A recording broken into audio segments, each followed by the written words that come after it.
Cantares, capítulo 2, verso 15, diz assim: apanhai-me as raposas, as rapozinhas, que devastam o vinhedo, porque as nossas vinhas estão em flores.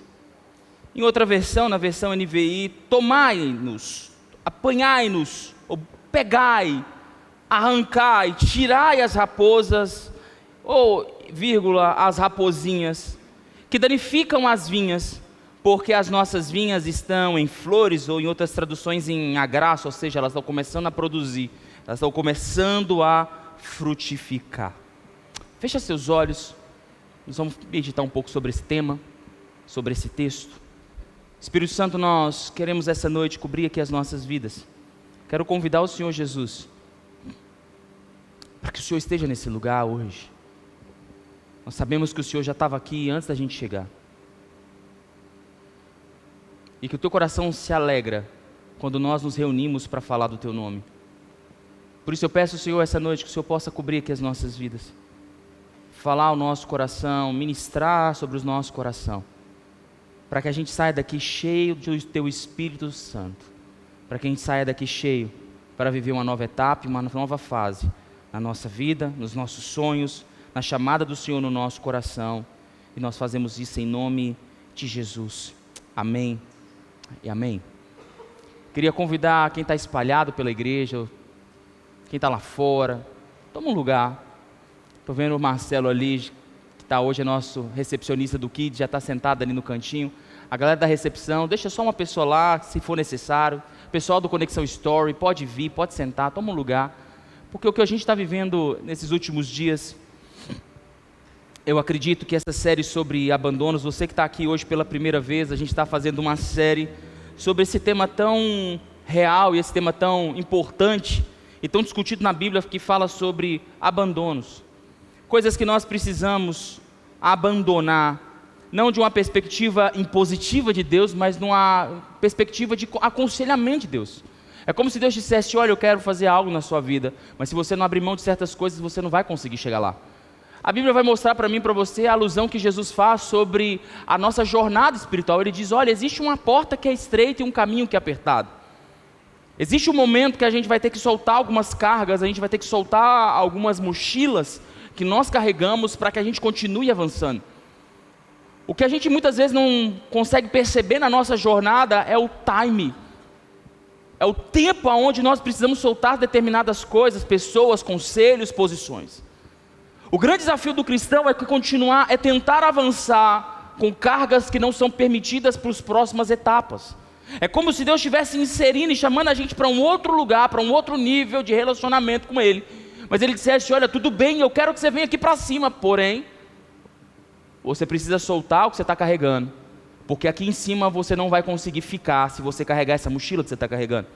Então eu acredito que Deus está tirando mochila das nossas costas, está tirando peso das nossas costas, para que a gente possa ser livre e ser liberto. Semana passada nós falamos de libertação aqui na igreja. Eu vi, irmãos, pessoas sendo libertas aqui de coisas poderosas.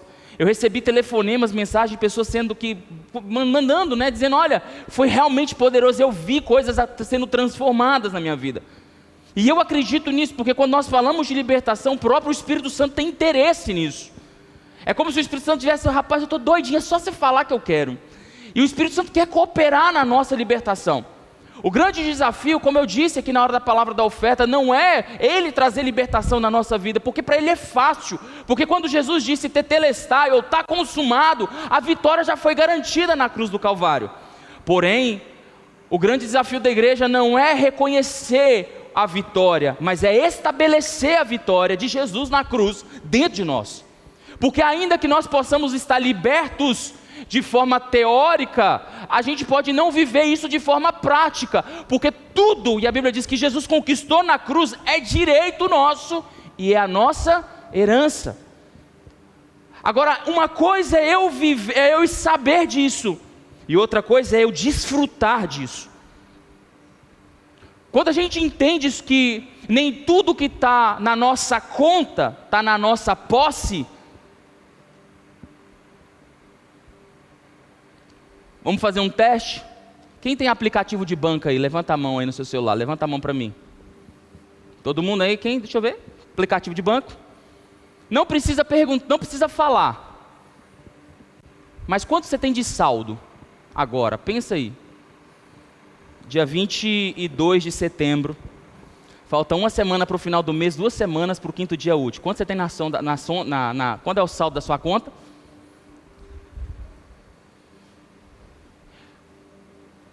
Você pode ter 200 mil reais na sua conta. Perdeu, não vou falar, essa eu não vou falar de novo. Mas seu celular descarregou. E você precisa comprar um picolé ali no Big Mais na hora que acabar o culto. Você consegue? Você consegue? Está na sua conta, mas não está na sua posse. Está entendendo agora? Uma coisa é estar na sua conta, é seu direito. Jesus venceu no seu lugar. Jesus pagou o preço no seu lugar. Está na sua conta, mas não está na sua posse. A libertação que Deus opera em nós, tira da nossa conta e bota na nossa posse.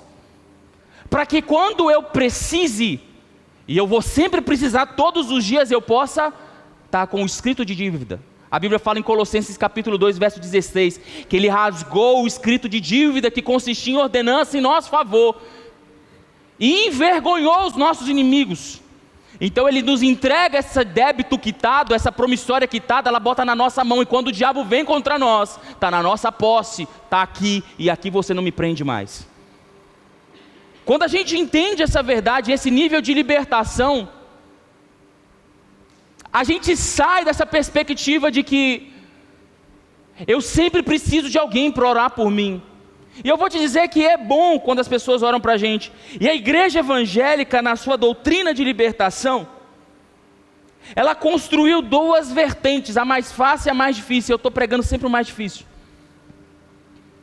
A mais fácil é aquela perspectiva aonde você vai acumulando pecados, vai acumulando maldições na sua vida, vai produzindo lixos emocionais e espirituais na sua vida. E aí chega um determinado momento, como o gari que passa algumas vezes na semana, e ele remove aquele lixo e leva embora. O problema é que você continua produzindo lixo. Então de tempos em tempos Deus precisa vir e remover o lixo, mas dentro de você continua se produzindo. O caminho mais difícil da libertação é quando você para de produzir lixos e você começa a produzir higiene espiritual, emocional. Agora Deus não precisa mais vir tirar lixo, porque você sabe que você já não produz mais isso. A verdadeira libertação não consiste somente em retirar é necessário, mas não produzir é mais importante. Então na noite de hoje eu quero falar dessas ervas daninhas, de coisas que já deveriam ter sido removidas da nossa vida, e de fato foram, mas foram mal removidas porque a gente continua produzindo. Diga para quem está do seu lado: uma raiz mal cortada brota de novo. Uma raiz mal cortada, se você for na árvore mais frondosa e cortar pela raiz, mas deixar um pedaço dela lá, ela vai brotar de novo.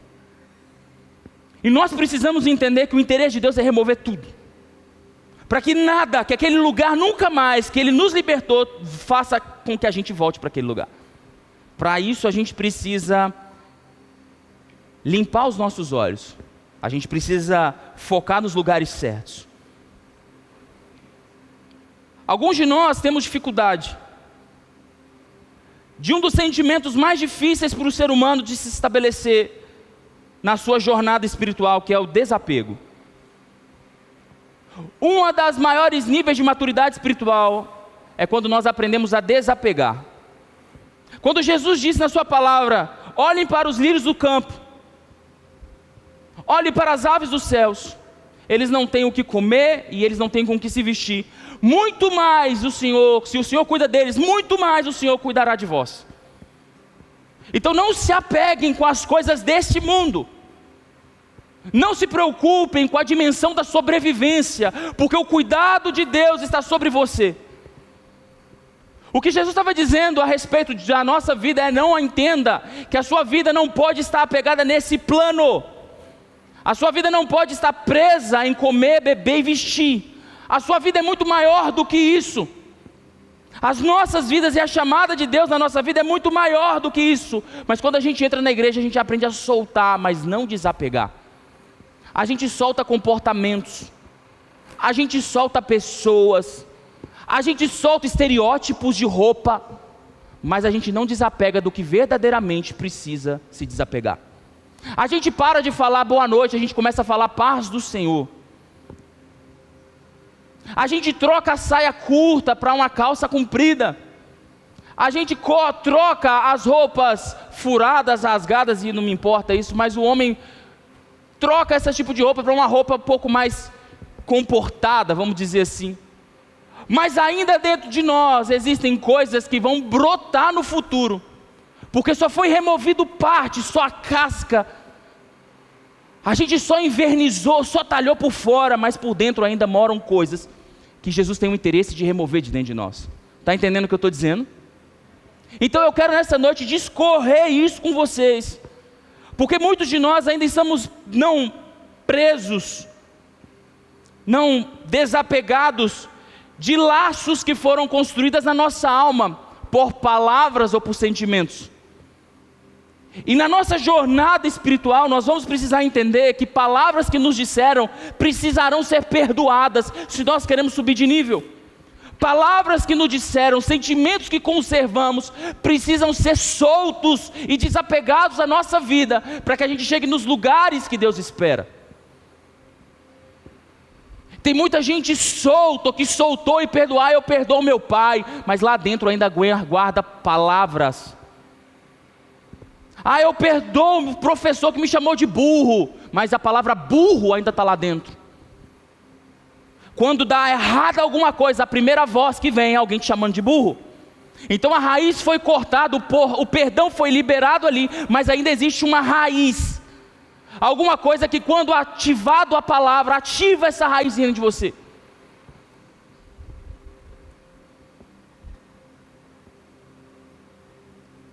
Palavras que líderes falaram a seu respeito. Palavras que ex-namorados, ex-namoradas, namorado na sua juventude é danado para dizer isso. Se você não casar comigo, você não vai casar com mais ninguém. Aí a pessoa está presa até hoje, por aquele sentimento de incapacidade. Preso. Mas eu já não casei com ele, não casei com ninguém, mas agora eu estou namorando, mas parece que não vai dar certo. Porque está uma palavra, uma raiz de um sentimento de incapacidade guardada lá no fundinho do coração. O que eu quero te convidar essa noite, eu quero pedir a ajuda do Espírito Santo aqui essa noite, em nome de Jesus, é para que você e eu possamos abrir a caixa preta que está guardada dentro do nosso coração. Vamos junto? Estão comigo? Nós vamos abrir essa caixa preta essa noite, para que a libertação não seja 99%, para que o abandono desses sentimentos que prendem, travam a nossa vida, seja 100%. Não é para que você não se lembre, porque libertação e perdão não é amnésia, é deixar de levar em consideração, é correção. A palavra perdão tem a ver com correção. Talvez a pessoa que te feriu não vai voltar para te pedir perdão, mas houve correção. Nunca mais você vai dar liberdade para alguém te ferindo de novo naquele mesmo lugar. Então ali há poder de ter perdão. Então nós vamos corrigir as nossas posições 100%, para que a gente possa subir em lugares mais altos na presença de Deus. Meu convite e o convite do Espírito Santo essa noite é te dizer que Deus está te esperando em lugares mais altos em nome de Jesus. Deus está te esperando para viver experiências novas com Ele que você ainda não viveu, e eu tenho certeza, eu tenho convicção que você vai viver em nome de Jesus. Você crê nisso? Amém? Então nós vamos para o texto de Cantares, quando o autor diz: tragam-me as raposas, tragam-me as raposinhas. E muitas vezes alguns de nós acreditamos que as raposas e as raposas é muito fácil de identificar, aquele animal astuto, pequeno, esperto, que entra na vinha para comer o fruto. A raposa em si é um animal que precisa se ter cuidado, porque ele parece inofensivo, mas come da promessa, da colheita, da herança. É pequeno, é dócil, aparentemente inofensivo, mas come daquilo que é mais precioso na nossa vida, que são os frutos. Mas as raposinhas não são pequenas raposas. As raposinhas, assustem-se vocês, raposinha é o nome de uma planta, que nasce na raiz da vinha, e ela sufoca a raiz da vinha, impedindo que a vida chegue aos frutos. Então aquela planta tocada pelas raposinhas, ainda que ela seja vistosa aos olhos, ela não produz frutos. Preste atenção. A raposa vê uma vinha bonita e frutífera e come do fruto. Rouba o mais importante. A raposinha permite que a vinha fique vistosa, fique bonita aos olhos de quem vê, mas não produz fruto, se torna estéril. Então o autor diz: tome cuidado, porque aquilo que é a nossa vinha, que é a representação aqui do noivo para a noiva, do amor, está pronto para viver uma nova etapa, está começando a florescer, mas existem inimigos que aparentemente são inofensivos, que podem roubar aquilo que é o mais importante. Então nessa noite nós precisamos focar não naquilo que está escancarado na nossa frente, mas aquilo que aparentemente são inofensivos aos nossos olhos, mas são altamente letais para a colheita de Deus na nossa vida. A Bíblia fala de raízes, que nós devemos ter cuidado. Ela fala da raiz do orgulho, que é a raiz de quase todos os pecados, se não todos os pecados. A Bíblia fala das raízes de rejeição. A raiz da rejeição, ela impede a revelação ou o avanço, trazendo prejuízo à nossa relação com Deus. Um homem rejeitado não conhece a Deus. Um homem rejeitado conhece as suas carências. Um homem rejeitado, ele não trabalha para Deus, ele trabalha para os homens, para que haja aprovação de homens. Então Deus diz: olha, cuidado com as rejeições. Na verdade, Deus promove rejeições na nossa vida, para que a gente seja tratado. A Bíblia fala de raízes de amargura. E a amargura por si só não é só a antipatia ou a distância das pessoas, mas a amargura tem o poder de nos adoecer na alma e no corpo. A Bíblia diz no livro de Eclesiastes que a amargura apodrece os nossos ossos. E a Bíblia fala: cuidado, no livro de Hebreus, cuidado com as raízes de amargura. Então, ainda que seja algo oculto, porque as raízes estão debaixo da superfície, tem um poder sobrenatural de atrapalhar aquilo que Deus está fazendo nas nossas vidas. Eu queria nessa noite, para a gente poder falar de coisas específicas e bem precisas, eu queria pegar um texto famoso da Bíblia, que é Salmo capítulo 1, verso 1, eu queria que você abrisse comigo, e talvez você que é crente da escola dominical já saiba ele de cor.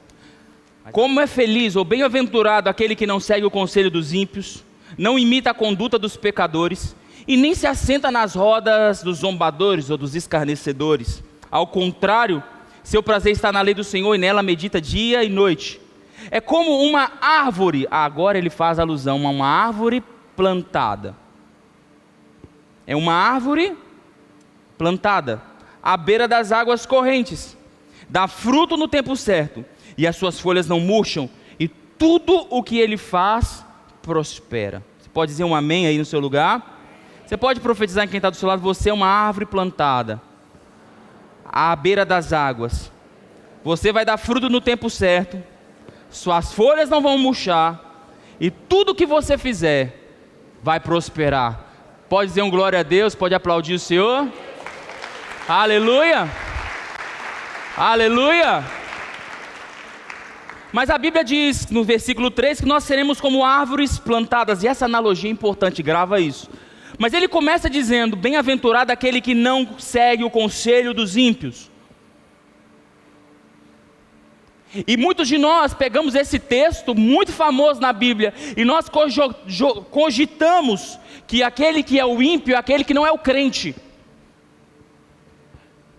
Culturalmente, nós chamamos aqueles que não encontraram Jesus na sua jornada ainda de ímpios, e nós somos os crentes. Mas Davi, naquele momento, não existia o da igreja e o da fora da igreja. Quando Davi escreve Salmo 1, ele não estava falando aqueles que são da conexão e aqueles que não são da conexão, ele não estava falando disso.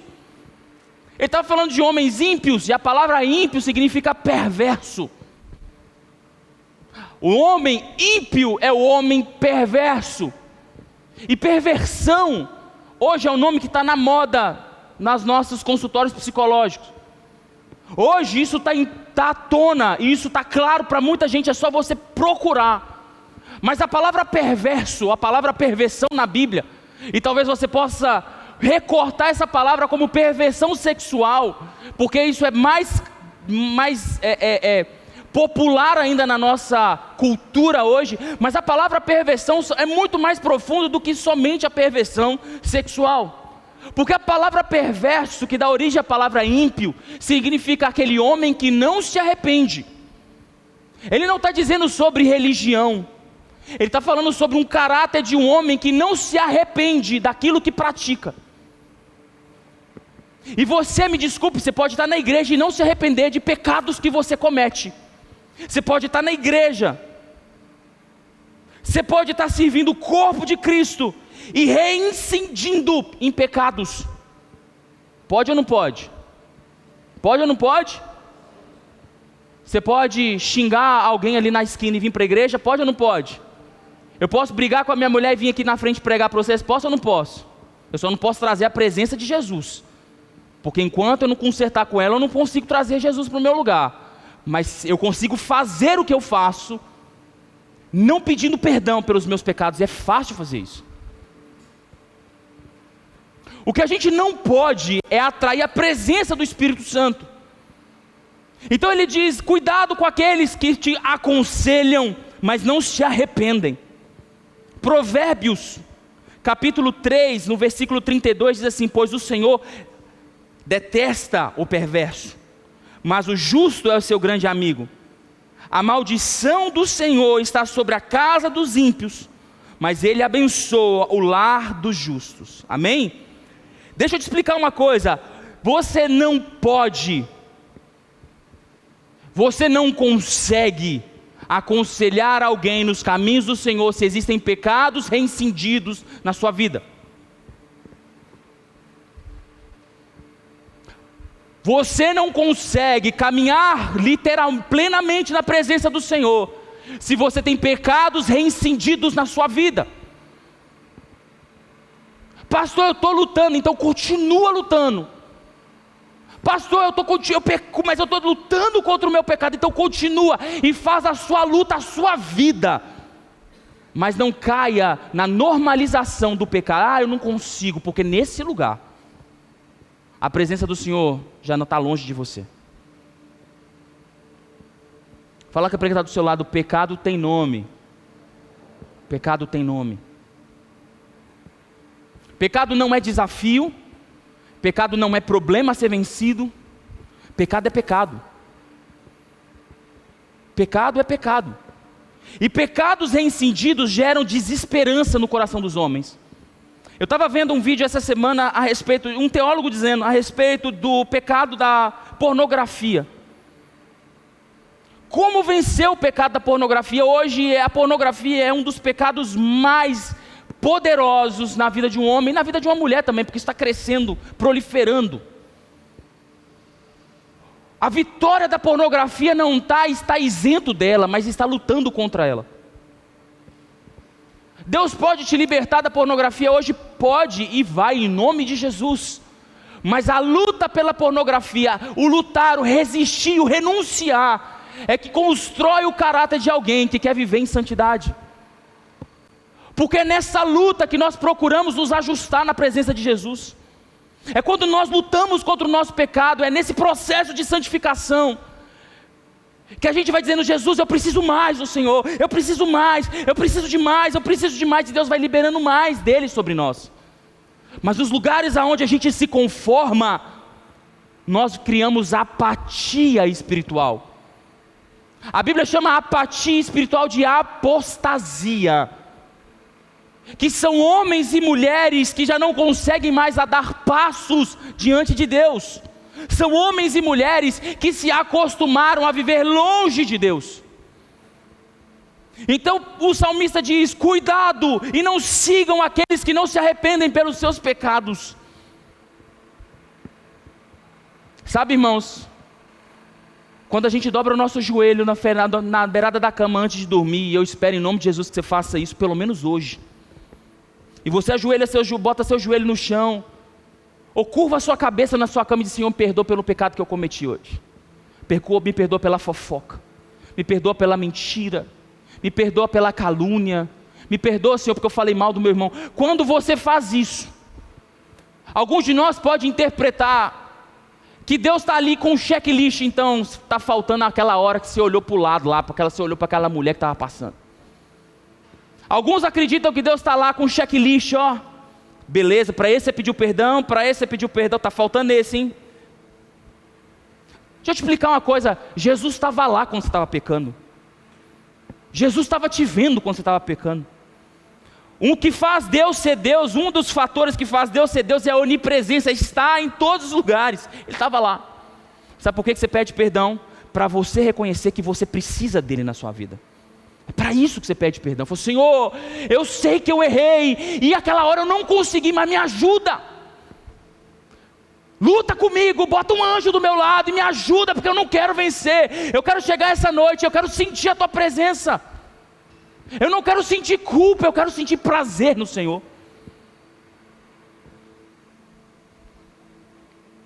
Homens perversos são homens que não se arrependem. Deixa eu te explicar uma coisa: você pode estar na igreja e não se arrepender das palavras de mal que você fala para alguém. Você pode não se arrepender da inveja que você carrega. Você pode não se arrepender das amarguras que você carrega. Você pode não se arrepender da fofoca da sua língua. Você pode não perdoar alguém que te feriu. Você pode. Você pode estar aqui no domingo à noite chorando, falar: Senhor, me liberta. E na segunda-feira você dizer: aquele desgraçado fez isso na minha vida. Pode ou não pode? Pode ou não pode? Eu quero dizer nessa noite, em nome de Jesus, que Deus vai arrancar tudo que prende a sua vida de viver um novo tempo na presença dEle, em nome de Jesus. Em nome de Jesus. Mas dá nome para os nossos pecados e não reincidir nos nossos pecados. E eu não estou dizendo que se você cometer de novo, mas sabe, existem homens, e a Bíblia chama isso de iniquidade, que são homens que têm prazer nisso. Tem prazer no pecado, e a Bíblia diz que isso é perversão, isso é impiedade. Comportamentos não confrontados são comportamentos permitidos. Quando você não confronta o seu pecado, você está dizendo: eu posso fazer. Quando você não confronta alguém que fala de você, que te julga, que faz mal para você, você não: meu pai fala isso desde quando eu nasci. O que você não confronta, você permite. O que você não confronta, você tolera. Tem pessoas que criaram raízes e permitiram outras pessoas criarem raízes no seu coração de tristeza, de amargura, de solidão, por palavras que disseram e que até hoje falam. A pessoa vem na igreja, a pessoa vem no congresso de libertação, a pessoa vem no GC, a pessoa vem no Transformation Day, a pessoa vem para tudo, mas ainda quando ela chega em casa, aquela palavra, aquela pessoa está lá para dizer. E você nunca abriu a sua boca para confrontar. Deixa eu te explicar: aquilo que você não confronta, você tolera. Aquilo que você não confronta, você permite. Pecados, palavras,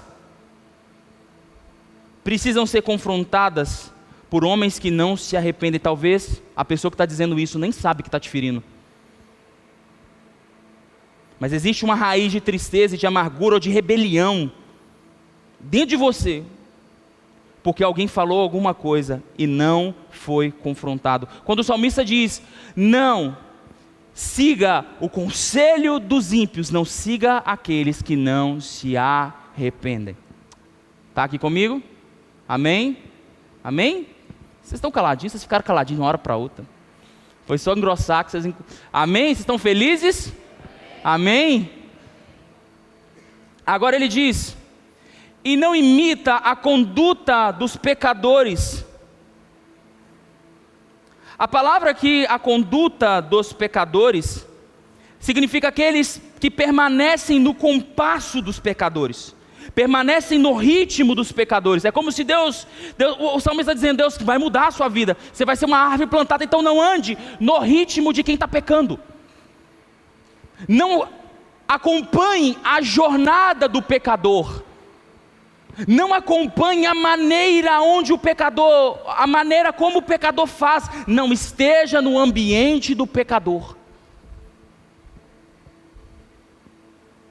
É interessante, vamos falar de ambiente. Porque você pode estar num ambiente de milagre como esse, em nome de Jesus, e pode ir para um ambiente imoral. Um ambiente imoral. E ambientes imoral não quer dizer imoralidade sexual, mas imoral é aquilo que está longe da palavra de Deus, dos parâmetros, da verdade de Deus. E um ambiente onde Deus está em segundo plano é um ambiente de esterilidade. Tudo que se constrói num ambiente onde Deus não é o centro, isso que constrói esterilidade. Famílias que Deus não é o centro são famílias inteiras estéreis, não conseguem produzir nada. Você pode estar num lugar, hoje, e eu não estou falando da sua pessoa física, mas a sua alma pode estar presa a lugares, que você não avança porque a sua alma está ligada lá. As palavras, os sentimentos, a sua vontade, os seus desejos estão ligados ali. Tem lugares, irmão, tem rodas que a gente chega, que a gente sabe que o Espírito Santo não vai sentar com a gente, mas dá uma alegria de sentar ali, de trocar fofoca, de falar mal dos outros. É ou não é?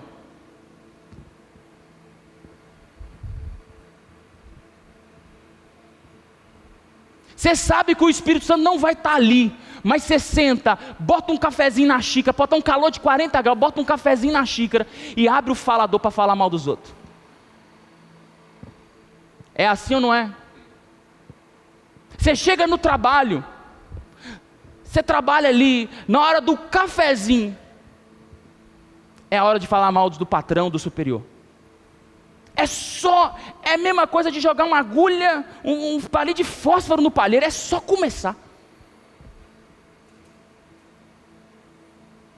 O que você não sabe é que nesse tipo de ambiente, nessa geografia espiritual, aonde existem pecados, não se produz nada além de pecados.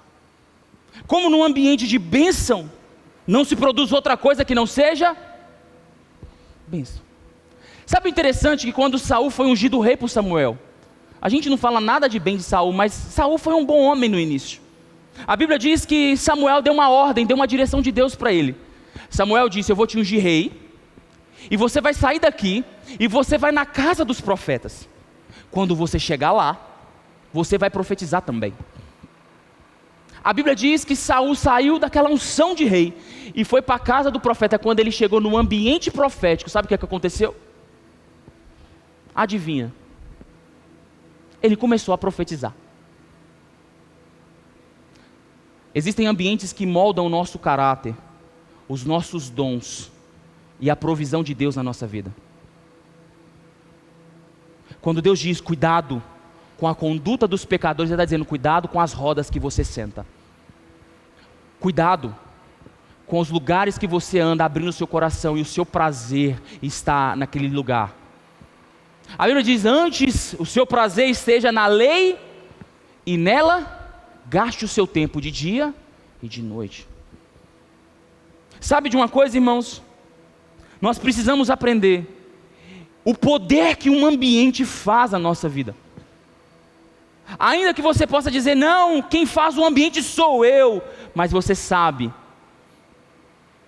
que determinados ambientes podem te jogar para cima, e ambientes podem te jogar para baixo.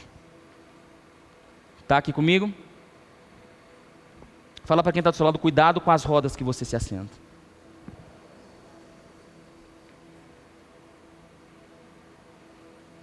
Você pode ser crente e falar mal dos outros, pode ou não pode? Pode ou não pode? Você já falou, porque você fala assim: crente não bebe, mas crente? Crente não come demais. Mentira. Crente pode falar demais. Vai comer não. Mas a gente carrega fama, não carrega? Porque alguém um dia falou. Crente é tudo fofoqueiro. Alguém falou um dia, porque alguém foi fofoqueiro. Você pode estar na igreja, irmãos. A gente pode estar na igreja e ter uma raiz, de uma conduta, de manter uma raiz, de estar em ambientes no compasso de quem peca. Pode ou não pode? Sim ou não? Concordam comigo? Está fazendo sentido aí? Dá para dizer um amém aí para me ajudar o pregador? Aí ele diz: e não se assenta na roda dos escarnecedores. Ô irmão, eu me lembro que eu era criança, minha irmã está aí, ela vai lembrar, ela é mais nova que eu, mas ela vai lembrar, o Fernando também está ali. Meu pai não era convertido.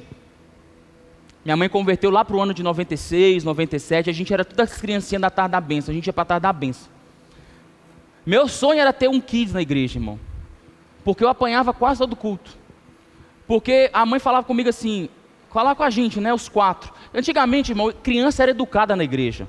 Eu acredito que hoje essa igreja também está educando as crianças. Um dia nós vamos fazer o culto com todo mundo aqui, elas vão ficar quietinhas e vai tirar a fofoca da boca daqueles que estão falando mal de menino, tá amém? Amém? Mas criança antigamente, irmão, era assim, botava o pai e a mãe na cadeira e aquela fila, nós éramos 4, então a gente ocupava uma fileira de cadeira. Irmão, quando a gente faltava o culto, dava impacto na igreja, que era uma fileira só da família. Meu pai falava assim: você pode levantar uma vez para beber água e para ir no banheiro. Se levantar a segunda vez, a gente conversa em casa. Ô irmão, esse conversa em casa, você já sabe como é que era, né? O negócio era feio. Mas antes do meu pai se converter, todo final de semana, juntava-se na casa da minha avó, meu avô já era falecido, juntava-se os meus tios, os primos, e juntava todo mundo na casa da avó. Que tempo bom, né? A gente, hoje, que muitas de nós que não temos isso, saudade que dá. Porém, naquela época, como eles não eram convertidos, eram grades de bebida. Sentava os meus tios ao redor da mesa, as crianças ficavam brincando de futebol ali na varanda, e os tios, dali, e dali, e dali. Minha mãe se converteu. Pela luz que ela tinha naquele momento, e eu acredito que aquele ambiente não era um ambiente saudável para a gente, porque aquele ambiente gerou muitas brigas, muitas rupturas, gerou muita tristeza no coração de Deus e no coração das famílias também. Mas a gente criou-se uma cultura que a roda dos escarnecedores era a roda dos botecos. A roda dos escarnecedores é a roda de quem está no boteco bebendo. A roda dos escarnecedores. Minha mãe usava esse texto com a gente. Só que a Bíblia fala de escarnecedores, e a palavra escarnecer, ou é a mesma palavra de zombar. E a palavra zombar não tem a ver com tirar sarro da cara de ninguém. Na verdade sim e não, porque tirar sarro da cara de alguém significa diminuir aquela pessoa. Quando eu tiro sarro da cara de alguém, eu estou escarnecendo dessa pessoa. Eu estou tirando dela a dignidade dela, eu estou diminuindo ela. E muitos de nós, por causa da palavra de zombaria, de gritaria, de escarnecimento, a gente achava que se escarnecer tinha a ver alguma coisa com carne, com dar vazão à nossa carne, mas não tem nada a ver com isso. A roda dos escarnecedores é aquela roda que as pessoas se assentam para diminuir outras pessoas. Irmãos, sabe como eu posso diminuir as pessoas? Com isso aqui na mão, ó.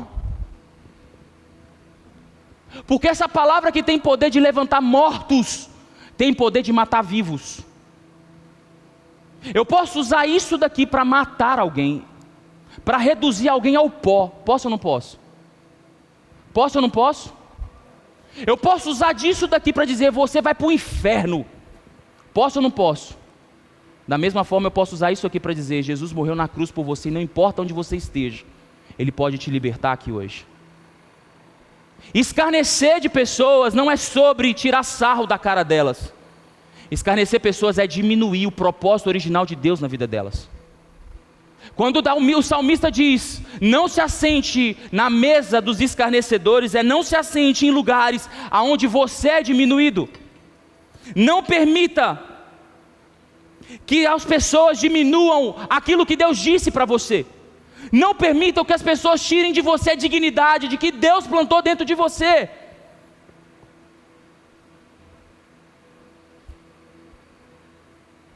Porque tem pessoas que estão na igreja, mas carregam uma tonelada de culpa na cabeça, porque a vida toda ouviu que ele não prestava, que ele não era amado, que ele era pior do que as outras pessoas. Verdade ou mentira? Pessoas que carregam um peso gigante nas costas, porque foi comparado com primos, com tios, com amigos a vida inteira, e a vida toda se sentiu menos do que os outros. Verdade ou mentira? E a Bíblia está dizendo, cuidado para não se assentar em lugares que você é diminuído. Se Deus diz, os meus sonhos são maiores do que os seus, uma pessoa diminuída sonha que tamanho, irmão? Nem sonha.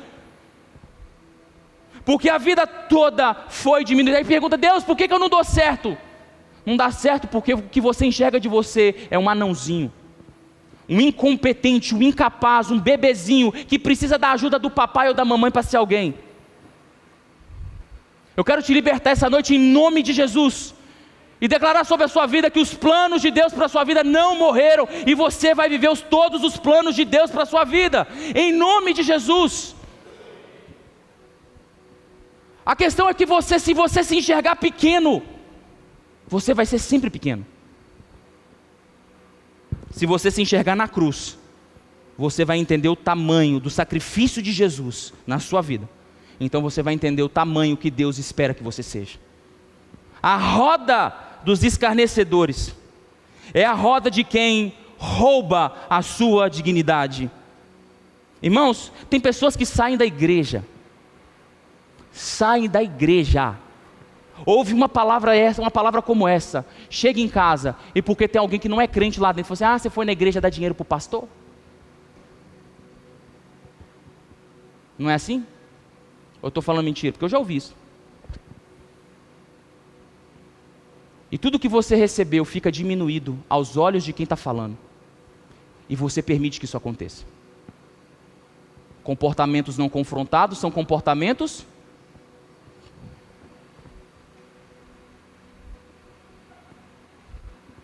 Você sai de uma palavra como essa, Deus te enche, como eu creio que Deus, o Espírito Santo está fazendo, eu consigo perceber o Espírito Santo enchendo um tanque de fé no nosso coração. Aí chega na sua casa e fala, alguém chega para você e fala assim, você foi na igreja, você está acreditando naquelas palhaçadas que falam para você?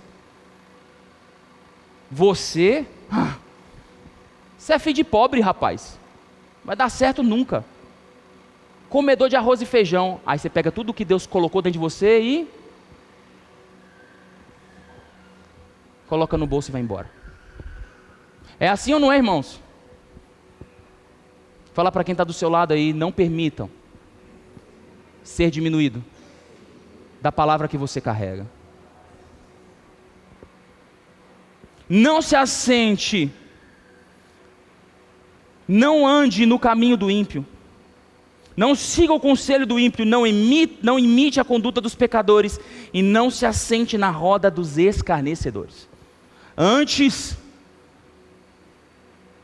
a sua satisfação está na lei do Senhor, e nela medita de dia e de noite. É como uma árvore plantada junto a ribeiro das águas. Se ela é uma árvore plantada, foi porque ela não nasceu ali espontaneamente. Presta atenção no que eu vou te dizer. Quando o salmista escreve e diz, ele será como uma árvore plantada. Vamos junto comigo? Plantada. Pode dizer comigo, uma árvore plantada. Se ela foi plantada é porque ela não nasceu ali.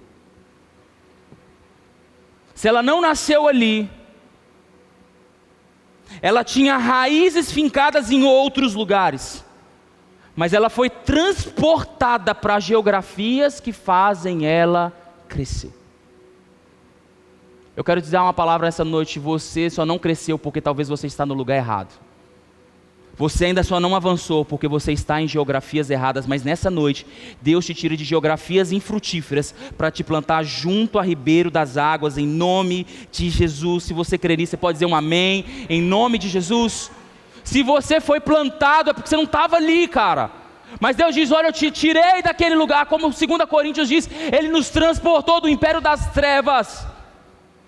Colossenses capítulo 1, Ele te transportou do império das trevas para o reino do Filho do seu amor, Ele te plantou ali, para que no lugar certo você frutifique, para que no lugar certo você seja uma bênção. E Ele diz, vai frutificar na estação certa.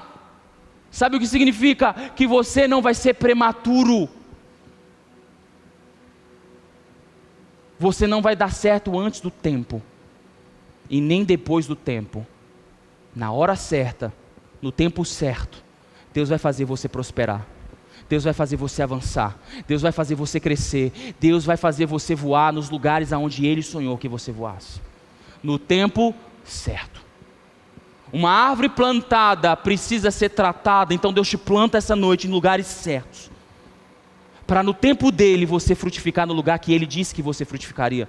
Talvez você carrega promessas, preste atenção no que eu vou te dizer, você carrega promessas há anos, e existem três tipos de promessas. A gente estava conversando esses dias sobre isso. Promessas que te consolidam. O Senhor é meu pastor e nada me faltará.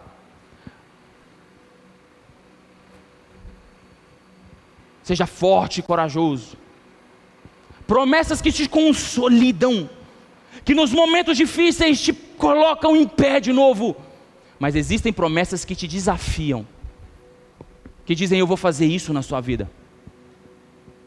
Isaías 49, eu vou te levar, eu vou dizer os presos sair, eu vou colocar pessoas para estar nos seus passos, eles vão dizer para você, é muito apertado para estar ali.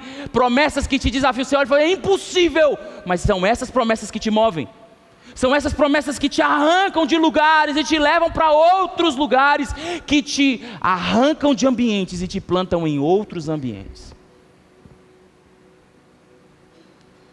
Você está aqui hoje e carrega a promessa há muito tempo, e eu vou dizer porque você ainda não foi plantado no lugar certo, você está em geografias erradas. As suas raízes estão em lugares errados. As suas raízes da sua alma ainda estão em lugares errados. Está entendendo o que eu estou dizendo, querido? Ele diz, as suas folhas não murcharão. Você já viu o crente maracujá de gaveta? Já viu os crentes maracujá de gaveta, irmão? A Bíblia diz que a alegria do Senhor aformoseia o rosto. Dá um sorriso para quem está aí do seu lado. Mostra as canjicas para ele. Irmão, tem crente que é pior do que a morte. Você olha para ele, parece um maracujá de gaveta, não consegue dar um glória a Deus. Ele não consegue ser feliz, ele está sempre reclamando. Ah, irmão, como é que está? Estou na luta, irmão, mas estou vencendo. Na verdade tem uns que nem falam que está vencendo. Ah, irmão, estou na peleja, irmão. Estou na prova, irmão. Eu estou no deserto, irmão. Parece aquele crente galinha da Angola. Estou fraco. Está sempre ruim. Está sempre difícil. Está sempre pesado. Está sempre murcho. Está crente sempre murcho. Porque a sua alma está presa em lugares aonde ele não deveria estar. Um homem plantado junto à ribeira das águas, no tempo e fora de tempo as suas folhas não murcham. Sabe o que Deus quer dizer? Você pode estar vivendo um ápice, pode estar vivendo a prova, você continua com a mesma cara, porque o que te move não é do lado de fora, o que te move é o que está dentro de você. A Bíblia diz, se no dia fraco fores fracos, verdadeiramente será fraco. O que ele está dizendo? Que as circunstâncias do lado de fora não podem mudar o seu semblante. A Bíblia diz, quando Jesus falava sobre o jejum, se você jejuar, lave a cara, não permita que as pessoas saibam que você está jejuando, senão você já recebeu o seu galardão. O que ele está dizendo? Você pode estar padecendo, morrendo de fome, mas dá sorriso para as pessoas. Não mostre que as circunstâncias estão te oprimindo. Não deixe as suas folhas murcharem, porque quem não permite que as suas folhas murchem é porque as raízes estão nos lugares errados. Você está aqui comigo? Estou acabando. Aí ele diz, tudo o que ele fizer prosperará. Amém? Um homem que está com as suas raízes plantadas, nos lugares certos, tudo o que ele fizer prosperará. Essa declaração é uma declaração divina. Uma declaração divina para quem tem medo. Porque prosperar é uma bênção. E não prosperar, segundo Deuteronômio capítulo 28, é uma maldição. A Bíblia diz, Deuteronômio 28, hoje eu coloco na frente de vocês a bênção. Então, a bênção seria: você vai ser cabeça e não cauda, você vai para frente, você vai emprestar, não vai tomar emprestado. Ele está dizendo: você vai para frente. O contrário disso é maldição. Então, quando diz tudo o que fizer vai prosperar, é uma declaração de Deus para o medo, para vencer todo nível de maldição. Mas em Gálatas capítulo 3 faz uma declaração: Cristo nos redimiu da maldição da lei, quando se tornou maldição em nosso lugar. Pois está escrito: maldito aquele que for pendurado no madeiro. Isso, para que Cristo Jesus, a bênção de Abraão, chegasse também aos gentios, para que recebêssemos a promessa do Espírito, mediante a fé.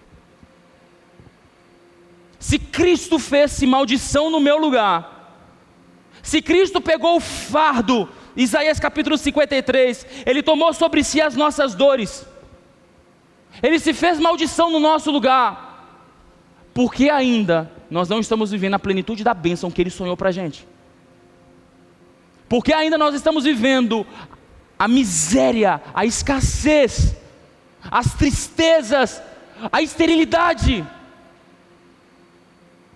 em tantos níveis, em tantas dimensões. Nosso casamento não é feliz, nossos sonhos não se realizam, os nossos ministérios não decolam.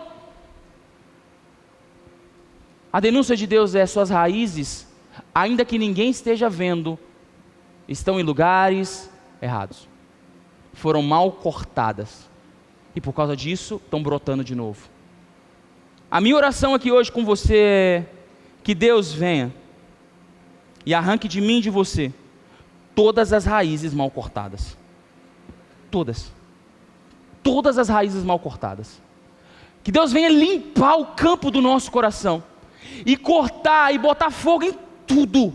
Que seja essa noite 100%, para que nós possamos ser transportados à beira das águas tranquilas. Se Deus quer fazer isso, desde quando Ele cortou e desde quando Ele podou, Ele queria. Fomos nós que resistimos. Quero te convidar a ficar de pé.